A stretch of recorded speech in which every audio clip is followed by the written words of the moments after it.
Hello' নমস্কাৰ ওয়েলেছ Assam YouTube চেনেলত আপোনালোকক আন্তৰিক শুভেচ্ছা জ্ঞাপন কৰিছোঁ মোৰ প্ৰিয় ভিউৱাৰ্ছসকল।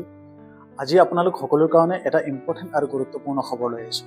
মাননীয় অসমৰ মুখ্যমন্ত্ৰী মহোদয়ে যোৱাকালি এটা ফেচবুক লাইভ কৰিছিল আৰু সেই ফেচবুক লাইভত অসম পুলিচৰ বয়সৰ ওপৰত ভিত্তি কৰি এটা গুৰুত্বপূৰ্ণ ঘোষণা কৰিছে আৰু এটা আপোনালোককে আপডেট জনাইছে। আৰু সেই ভিডিঅ'টোতে আপোনালোকে দেখুৱাব বিচাৰিছোঁ মুখ্যমন্ত্ৰী মহোদয়ে সেই ফেচবুক লাইভত অসম পুলিচৰ এজৰ ক্ষেত্ৰত যিখিনি গুৰুত্বপূৰ্ণ খবৰ আপোনালোক সকলোকে জনাইছে সেইটো আপোনালোকক শুনাব বিচাৰিছোঁ। পোনপটীয়াকৈ আপোনালোকক সেই লাইভটোত লৈ গৈ আছোঁ আৰু এতিয়া শুনক মুখ্যমন্ত্ৰী মহোদয়ে এই বিষয়ে কি কৈছে।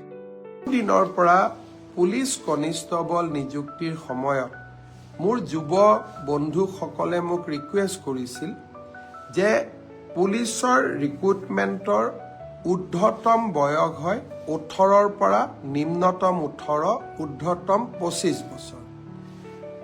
তেওঁলোকে কৈছিল যে ইয়াক 1-1-2026 পৰা গন্তি কৰিব নালাগে, 1-1-2025 পৰা গন্তি কৰিব লাগে।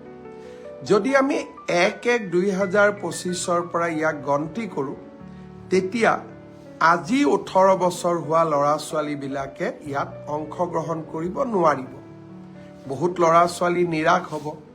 কিন্তু 1-1-2025 বয়সৰ সীমা নধৰা কাৰণে যিসকলে 25 বছৰ অতিক্ৰম কৰি 26 বছৰত ভৰি দিব তেওঁলোকো ডিপ্ৰাইভ হ'ব, তেওঁলোকে মোক দুখেৰে জনাইছে।